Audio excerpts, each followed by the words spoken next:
Assalamualaikum warahmatullahi wabarakatuh. Hai anak-anakku yang ada di rumah, apa kabar?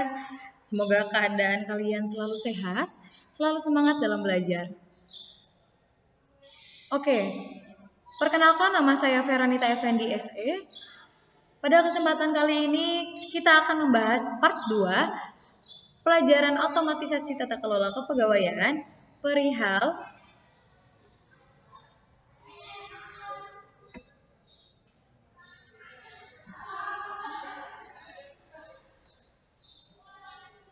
penggajian dan tunjangan pegawai.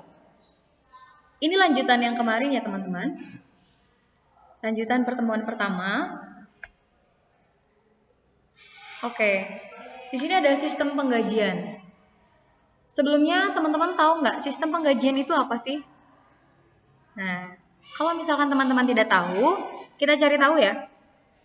Oke, menurut ahli Simamora, sistem adalah seperangkat peraturan dan prosedur yang dirancang untuk memastikan bahwa tugas tertentu dilaksanakan dengan cara yang sudah ditetapkan sebelumnya.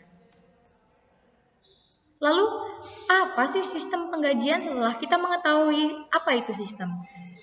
Sistem penggajian adalah pembayaran atas jasa dan tenaga yang telah diberikan pegawai kepada perusahaan.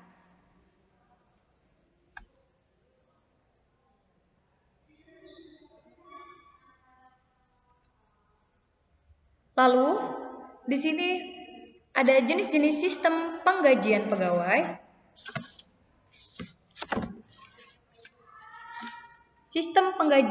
Jenis-jenis sistem penggajian pegawai. Yang pertama ada sistem skala tunggal.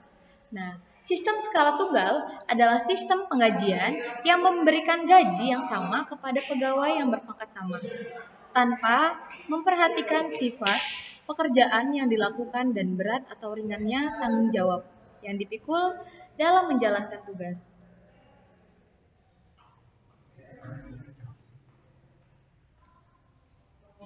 Lalu yang kedua ada sistem skala ganda.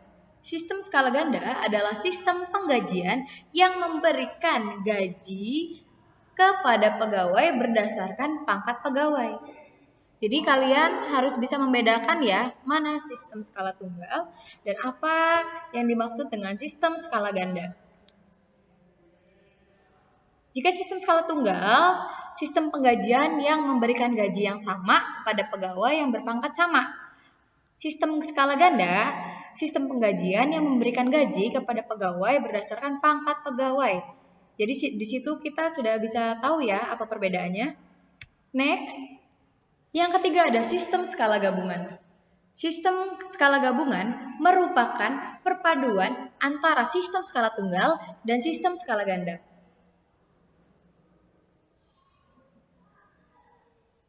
Nah, sistem ini memberikan gaji kepada pegawai berdasarkan hal berikut nih teman-teman. Yang pertama, pegawai yang berpangkat sama mendapat gaji pokok yang sama. Kemudian yang kedua, diberikan tunjangan khusus kepada pegawai yang memikul tanggung jawab berat, mencapai prestasi kerja yang tinggi, dan sifat pekerjaan yang memerlukan pemusatan tenaga serta pikiran. Jadi, ada syaratnya ya, yang sistem skala gabungan ini. Oke, lalu kemudian ada dasar hukum penggajian. Nah, dasar hukum penggajian ini ditulis pada Undang-Undang atau dalam Undang-Undang Nomor 13 Tahun 2003 tentang Ketenagakerjaan. Kemudian Peraturan Pemerintah Nomor 78 Tahun 2015 tentang pengupahan. Nah, di sini adanya hubungan kerja. Jumlah gaji pokok minimal 75% dari gaji tetap. Kemudian tidak ada diskriminasi. Kemudian jangka waktu pembayaran sesuai dengan kesepakatan. Kemudian pembayaran dilakukan dalam mata uang yang sah. Kemudian tidak bekerja sama dengan tidak dibayar. Jadi di sini tidak bekerja sama dengan tidak dibayar. Nah, kemudian ada cuti tetap digaji. Kemudian ada total pemotongan upah maksimum 50% sesuai dengan pasal 57 dan pengurangan untuk pihak ketiga harus dilakukan berdasarkan surat kuasa. Nah,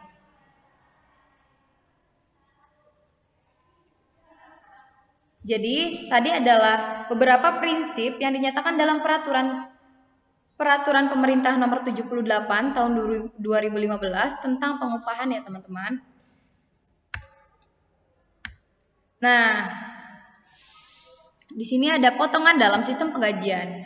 Yang pertama ada potongan pajak penghasilan. Jadi setelah kalian mendapatkan gaji, kalian harus di situ pasti ada potongan pajak penghasilan. Next.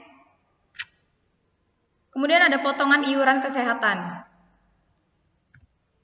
Kemudian ada potongan iuran hari tua atau pensiun, BPJS Ketenagakerjaan. Nah, yang keempat ada potongan lainnya.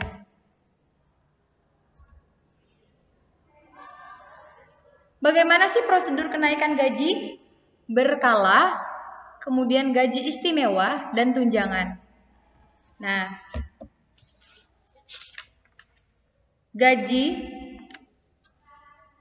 prosedur kenaikan gaji berkala yaitu berdasarkan peraturan pemerintah nomor 7 tahun 1977 tentang peraturan gaji PNS atau PNS diberikan kenaikan gaji berkala dengan ketentuan. PNS diberikan kenaikan gaji berkala dengan syarat-syarat sebagai berikut. Nah, pertama, telah mencapai masa kerja golongan yang ditentukan untuk kenaikan gaji berkala. Yang kedua, penilaian pelaksanaan pekerjaan atau SKP dengan nilai rata-rata sekurang-kurangnya cukup. Dan masih banyak lagi ya teman-teman, nanti akan kita bahas. Lalu kemudian ada prosedur kenaikan gaji istimewa. Bagaimana sih Bu prosedur kenaikan gaji istimewa? Nah, berdasarkan PP nomor 7 tahun 1977 tentang peraturan gaji PNS diberikan kenaikan gaji istimewa dengan ketentuan sebagai berikut ya teman-teman.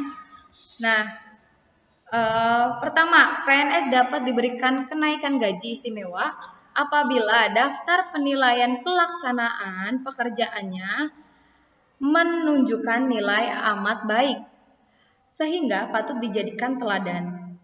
Kemudian yang kedua ada pemberian kenaikan gaji istimewa dilakukan oleh menteri atau pimpinan lembaga yang bersangkutan. Lalu bagaimana sih prosedur kenaikan tunjangan? Prosedur kenaikan tunjangan itu banyak sekali ya teman-teman. Tapi menurut berdasarkan PP nomor 7 tahun 1977 tentang peraturan gaji PNS diberikan kenaikan tunjangan dengan ketentuan selain gaji pokok, PNS diberikan tunjangan yaitu sebagai berikut: tunjangan keluarga, tunjangan jabatan, tunjangan pangan, dan tunjangan lainnya. Serta masih banyak lagi. Next, di sini ada soal-soal dan dikumpulkan pada hari Kamis 30 Juli 2020 ya teman-teman. Nanti mungkin kita akan berkomunikasi via grup WhatsApp. Kalian kerjakan di kertas folio. Semoga kalian dapat mengerjakan ini dengan baik ya. Dan semoga kalian paham dengan apa yang sudah dijelaskan. Apabila kalian ada yang kurang paham, mangga silahkan bertanya via WhatsApp ya. Terima kasih atas waktunya. Saya tutup. Mohon maaf atas segala kekurangan. Wabillahi taufiq wal hidayah. Wassalamualaikum warahmatullahi wabarakatuh.